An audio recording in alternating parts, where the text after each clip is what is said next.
ನಮಸ್ಕಾರ ಸ್ನೇಹಿತರೆ. ಇತ್ತೀಚಿನ ದಿನಗಳಲ್ಲಿ ಅತ್ತೆ ಸೊಸೆ ಇದ್ದ ಮನೆಯಲ್ಲಿ ಸಣ್ಣ ಪುಟ್ಟ ಜಗಳಗಳು ಪ್ರತಿದಿನ ಕಾಮನ್ ಆಗಿರುತ್ತದೆ. ಒಳ್ಳೆಯ ಅತ್ತೆಯಂದಿರು ಸೊಸೆಯನ್ನು ಮಗಳಿಗಿಂತ ಹೆಚ್ಚಾಗಿ ಪ್ರೀತಿಸಿದರೆ, ಇನ್ನು ಕೆಟ್ಟ ಅತ್ತೆಯಂದಿರು ಸೊಸೆಯನ್ನು ನನ್ನ ಮನೆಯ ಬೆಳಕು ಎಂದು ನೋಡದೆ ಶತ್ರುಗಳಂತೆ ನೋಡುತ್ತಾರೆ. ಅಂದ ಮೇಲೆ ಸೊಸೆನೂ ಕೂಡ ಅಷ್ಟೇ ಅತ್ತೆಯನ್ನೇ ಅನುಸರಿಸುತ್ತಾರೆ. ಒಳ್ಳೆಯ ಅತ್ತೆಯನ್ನು ಅಮ್ಮನ ಥರ ನೋಡ್ತಾಳೆ, ಕೆಟ್ಟ ಅತ್ತೆಯನ್ನು ಸಂಬಂಧನೇ ಇಲ್ಲದಂತೆ ಅಪರಿಚಿತ ವ್ಯಕ್ತಿಯಂತೆ ನೋಡುತ್ತಾಳೆ. ಅದಕ್ಕೆ ಕಾರಣ ಅತ್ತೆನೇ ಆಗಿರುತ್ತಾರೆ. ಆದರೆ ಇವರಿಬ್ಬರ ಜಗಳಕ್ಕೆ ಬಲಿಪಶು ಆಗುವುದೇ ಗಂಡು ಮಕ್ಕಳು. ಅತ್ತೆ ಸೊಸೆಯ ನಡುವೆ ಬಾಂಧವ್ಯ ಚೆನ್ನಾಗಿದ್ದರೆ ಗಂಡು ಮಕ್ಕಳಿಗೆ ಸ್ವರ್ಗನೇ ತನ್ನ ಮನೆಯಲ್ಲಿದ್ದಂತೆ ಸಂತೋಷ ಪಡುತ್ತಾರೆ. ಇವರಿಬ್ಬರು ಜಗಳ ಆಡಿದರೆ ಸತ್ತು ನರಕ ಸೇರುವುದೇ ಬೇಡ. ಮನೆಯಲ್ಲಿಯೇ ಗಂಡು ಮಕ್ಕಳಿಗೆ ಅತ್ತೆ ಸೊಸೆಯಂದಿರು ನರಕ ತೋರಿಸುತ್ತಾರೆ. ಏಕೆಂದರೆ ತಾಯಿ ಕಡೆ ಪರವಾಗಿ ಮಗ ಮಾತನಾಡಿದರೆ ಹೆಂಡತಿ ಗಂಡನ ಮೇಲೆ ಕೋಪಿಸಿಕೊಳ್ಳುತ್ತಾಳೆ. ಹೆಂಡತಿಯ ಕಡೆ ಪರವಾಗಿ ಗಂಡ ಮಾತನಾಡಿದರೆ ಇವನು ಇನ್ನು ಮುಂದೆ ನನ್ನ ಮಗ ಅಲ್ಲ, ಹೆಂಡತಿಯ ಗುಲಾಮ ಎಂದು ಹೆತ್ತವರು ಮಗನ ಮೇಲೆ ದುಃಖಿಸುತ್ತಾ ಕೋಪಿಸಿಕೊಳ್ಳುತ್ತಾರೆ. ಆಗ ಗಂಡು ಮಕ್ಕಳ ಪರಿಸ್ಥಿತಿ ಏನಾಗಬೇಡ ಹೇಳಿ, ಜೀವನನೇ ಬೇಡಪ್ಪ ಸಾಯೋಣ ಎಂದು ನಿರ್ಧಾರ ಮಾಡ್ತಾರೆ ಅಷ್ಟೇ. ಗಂಡ ಏನಾದರೂ ತನ್ನ ತಾಯಿ ಪರವಾಗಿ ಮಾತಾಡಿದ್ರು ಅಂದ್ಕೊಳ್ಳಿ, ಹೆಂಡತಿ ರೋಗಿಷ್ಠಳಂತೆ ವಾರಗಟ್ಟಲೆ ಹಾಸಿಗೆ ಹಿಡಿಯುತ್ತಾಳೆ, ಊಟ ನಿದ್ರೆ ಸರಿಯಾಗಿ ಮಾಡುವುದಿಲ್ಲ. ಆಗ ಗಂಡ ಹೆಂಡತಿಯನ್ನು ಸಮಾಧಾನ ಮಾಡಬೇಕೆಂದರೆ ಗಂಡನ 1 ತಿಂಗಳಿನ ಸಂಬಳವನ್ನು ಹೆಂಡತಿಗಾಗಿ ಮೀಸಲಿಟ್ಟು ಪ್ರೀತಿಯಿಂದ ಮುದ್ದಾಡಿ ಕಾಲು ಕೈ ಮುಗಿದು ಬೇಕಾಗಿರುವುದೆಲ್ಲವನ್ನು ಕೊಡಿಸುತ್ತಾ, ನೀನು ಹೇಗೆ ಹೇಳುತ್ತೀಯೋ ಹಾಗೆ ನಾನು ಕೇಳುತ್ತೇನೆ, ನನ್ನ ಹೆತ್ತವರನ್ನು ಇನ್ನು ಮುಂದೆ ಎಂದಿಗೂ ಮಾತನಾಡಿಸುವುದಿಲ್ಲ ಎಂದು ಹೆಂಡತಿಯ ಮುಂದೆ ಆಣೆ ಪ್ರಮಾಣ ಮಾಡುತ್ತಾ ನಂತರ ತನ್ನ ಕಡೆಗೆ ಹೆಂಡತಿಯನ್ನು ಒಲಿಸಿಕೊಳ್ಳಬೇಕಾಗುತ್ತದೆ. ಇಲ್ಲದಿದ್ದರೆ ಗಂಡನಿಗೆ ಸರಿಯಾಗಿ ಹೊಟ್ಟೆಗೆ ಊಟವಿಲ್ಲ, ಹಾಕಿಕೊಳ್ಳಲು ಶುದ್ಧವಾದ ಬಟ್ಟೆ ಇಲ್ಲ. ಅಂತಹ ಪರಿಸ್ಥಿತಿ ಗಂಡು ಮಕ್ಕಳಿಗೆ ಬರುತ್ತದೆ. ಮತ್ತು ಕೋಪಿಸಿಕೊಂಡಿರುವ ತಾಯಿಯನ್ನು ಸಮಾಧಾನ ಮಾಡಬೇಕೆಂದರೆ ಹೆಂಡತಿಗೆ ಕಾಣದಂತೆ ಮಗ ಉಪಚರಿಸುವ ಪರಿಸ್ಥಿತಿ ಬರುತ್ತದೆ. ಅಂತಹ ಪರಿಸ್ಥಿತಿಯನ್ನು ತಂದುಕೊಳ್ಳುವುದೇ ಗಂಡು ಮಕ್ಕಳನ್ನು ಹೆತ್ತವರು. ಆದ್ದರಿಂದ ಅತ್ತೆಯಾದವರು ಪ್ರತಿಯೊಂದನ್ನು ಅನುಸರಿಸಿಕೊಂಡು ಹೋಗಬೇಕು. ನಾನು ಗಂಡು ಮಕ್ಕಳನ್ನು ಹೆತ್ತ ತಾಯಿ ಎಂದು ಅಹಂಕಾರ ಪಡಬಾರದು. ಸೊಸೆ ಬೇರೆಯವರ ಮನೆಯವಳು ಎಂದು ಸೊಸೆಗೆ ಬೈಯಬಾರದು. ಮದುವೆಯಾದ ನಂತರ ಅತ್ತೆಗೆ ಆ ಮನೆಯಲ್ಲಿ ಎಷ್ಟು ಅಧಿಕಾರ ಇದೆಯೋ ಅಷ್ಟೇ ಸೊಸೆಗೂ ಅಧಿಕಾರ ಇರುತ್ತದೆ.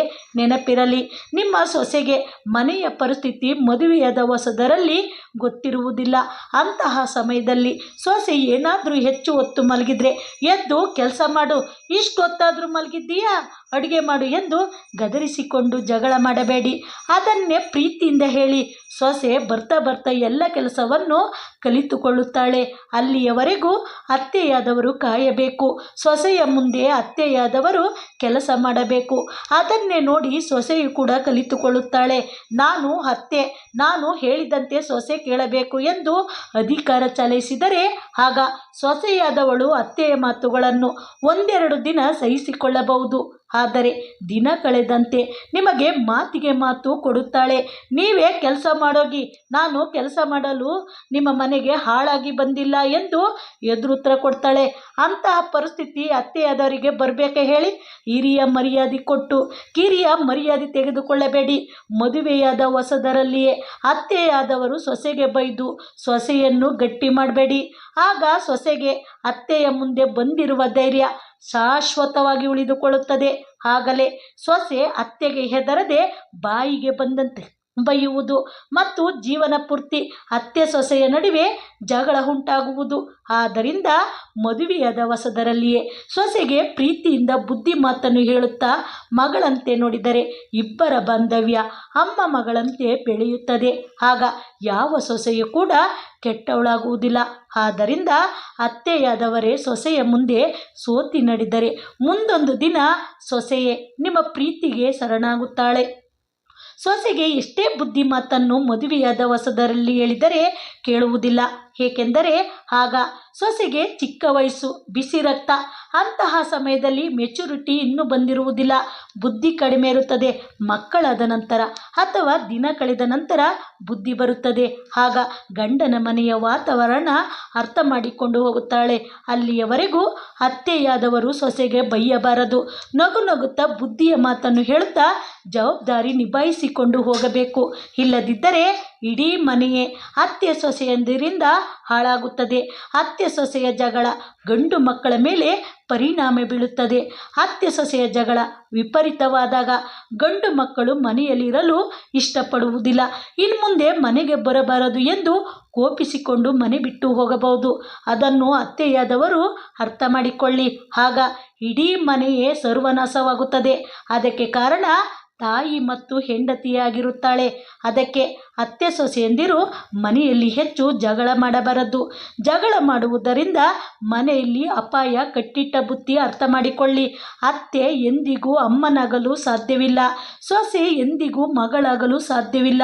ಮಗನನ್ನು ಮದುವೆ ಮಾಡುವುದಕ್ಕಿಂತ ಸೊಸೆಯ ಬಗ್ಗೆ ಇದ್ದಂತಹ ಅಭಿಪ್ರಾಯಗಳು ಅತ್ತೆಗೆ ನುಚ್ಚು ನೂರಾಗುತ್ತದೆ.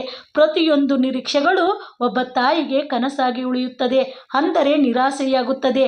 ಸೊಸೆಗೆ ಮದುವೆಯಾಗದ ಮುಂಚೆ ಗಂಡನ ಮನೆಯಲ್ಲಿ ಇದ್ದಂತಹ ಆಸೆ ಕನಸುಗಳು ಮದುವೆಯಾದ ನಂತರ ನಿರಾಸೆಯಾಗುತ್ತದೆ.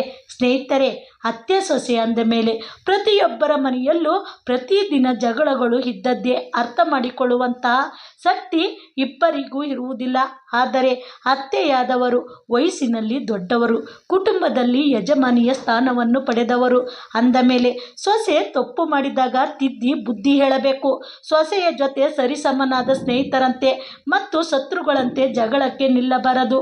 ಕೆಲವು ಅತ್ತೆಯಂದಿರು ಹೇಗೆಂದರೆ, ಸೊಸೆ ಏನಾದರೂ ತಪ್ಪು ಮಾಡಿದಾಗ ಅಕ್ಕಪಕ್ಕದವರಿಗೆ, ಸಂಬಂಧಿಕರಿಗೆ, ಮನೆಗೆ ಯಾರಾದರೂ ನೆಂಟರು ಬಂದಾಗ ಅಥವಾ ನೆಂಟರು ಮನೆಗೆ ಹೋದಾಗ ಸೊಸೆಯ ಬಗ್ಗೆ ಇಲ್ಲ ಸಲ್ಲದ ಆರೋಪಗಳನ್ನು ಮಾಡುವುದು, ಚಾಡಿ ಹೇಳುವುದನ್ನು ಮಾಡ್ತಾರೆ. ಮತ್ತು ಸೊಸೆ ಏನಾದರೂ ಮಲಗಿದ್ರೆ, ಬೇರೆಯವ್ರ ಜೊತೆ ಮಾತನಾಡಿದ್ರೆ ಮಗನಿಗೆ ಸೊಸೆಯ ಬಗ್ಗೆ, ನಿನ್ನ ಹೆಂಡತಿ ಸರಿಯಿಲ್ಲ, ಬೇರೆಯವರ ಜೊತೆ ಗಂಟೆಗಟ್ಟಲೆ ಮಾತನಾಡುತ್ತಿದ್ದಾಳೆ, ಕೆಲಸ ಮಾಡುವುದಿಲ್ಲ, ಎಷ್ಟು ಹೊತ್ತಾದರೂ ಮಲಗಿರ್ತಾಳೆ ಎಂದು ಅತ್ತೆ ಮಗನಿಗೆ ಚಾಡಿ ಹೇಳುವುದನ್ನು ಮಾಡುತ್ತಾರೆ. ಆಗ ಗಂಡ ಹೆಂಡತಿಗೆ ಬೈಯುವುದು, ಹೊಡೆಯುವುದು ಮಾಡ್ತಾರೆ.